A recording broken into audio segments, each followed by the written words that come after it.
Praise lord. దేవుని ఉన్నతమైన నామమునకు మహిమ కలుగునుగాక. ప్రభు నామమున మీ అందరికీ హృదయపూర్వక వందనాలు. ఈ ఉదయకాలము దేవుని వాక్యాన్ని విందాం. అపోస్తుల కార్యములు 8వ అధ్యాయము 4వ వచనము. కాబట్టి చెదరిపోయిన వారు సువార్త వాక్యమును ప్రకటించుచు సంచారము చేసిరి.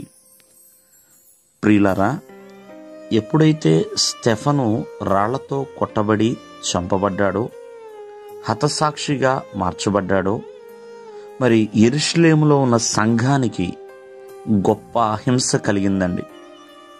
అపోస్తులు తప్ప అందరూ కూడా యూదయ సమరయ దేశాల యందు వారు చెదిరిపోయారు. ప్రియమైన వర్లరా, ఆనాడు సౌలైతే ఎంతోమందిని, పురుషులని, స్త్రీలని చెరసాలలో బంధించి సంఘాన్ని పాడు చేస్తున్నాడు. కానీ చెదరిపోయిన వారు అంటే ఎక్కడెక్కడికైతే వాళ్ళు చెదిరిపోయారో, ఏ దేశాలకైతే వెళ్ళారో అక్కడ సువార్త వాక్యమును మాత్రం ప్రకటించకుండా ఉండలేదండి. చూడండి, ప్రకటిస్తానే ఉన్నారు, సంచారం చేస్తూనే ఉన్నారు. పిలుపు కూడా సమరయ పట్టణానికి వెళ్ళాడు. అక్కడ దేవుని యొక్క వాక్యాన్ని ప్రకటించాడు. అక్కడ కొన్ని సూచక క్రియలు చేసి ఉన్నాడు. మరి పిలుపు చేసిన సూచక క్రియలను బట్టి, చెప్పిన వాక్యాన్ని బట్టి ఆ సమరయ పట్టణంలో ఎంతో సంతోషము కూడా వచ్చింది. ప్రియమైన వర్లరా, ఎన్నో అద్భుతాలు, ఆశ్చర్య కార్యాలు కూడా జరిగినాయి.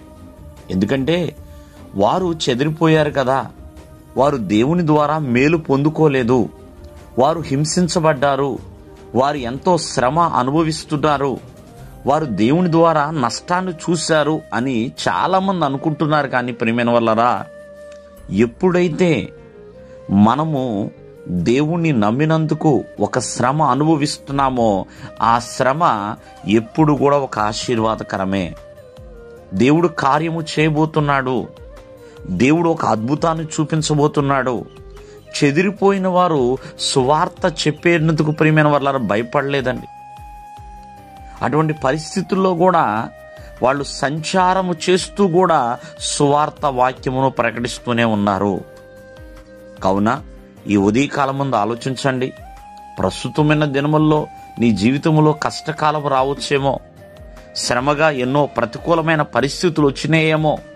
కానీ ఆ ప్రతికూలమైన పరిస్థితులన్నీ కూడా ప్రియమైన వర్లరా నీ జీవితానికి ఒక అద్భుతాన్ని, ఆశ్చర్య కార్యములు జరిపిస్తుందండి. వాళ్ళందరూ చెదిరిపోయిన వాళ్ళలో ఫిలిప్పు ఆయన సమరయ పట్టణానికి వెళ్ళాడు. ఆ సమరయ పట్టణంలో ఒక నక్షత్రము వలె వెలుగొందాడు. ప్రియమైన వర్లరా, ఆ సమరయ పట్టణంలో ఉన్న ఎంతో మందిని బాగు చేయగలిగాడు. ఆ పట్టణంలో శ్రమపోయి సంతోషము కలిగింది. దేవుడు మిమ్మల్ని ఆశీర్వదించునుగాక. ఆమేన్.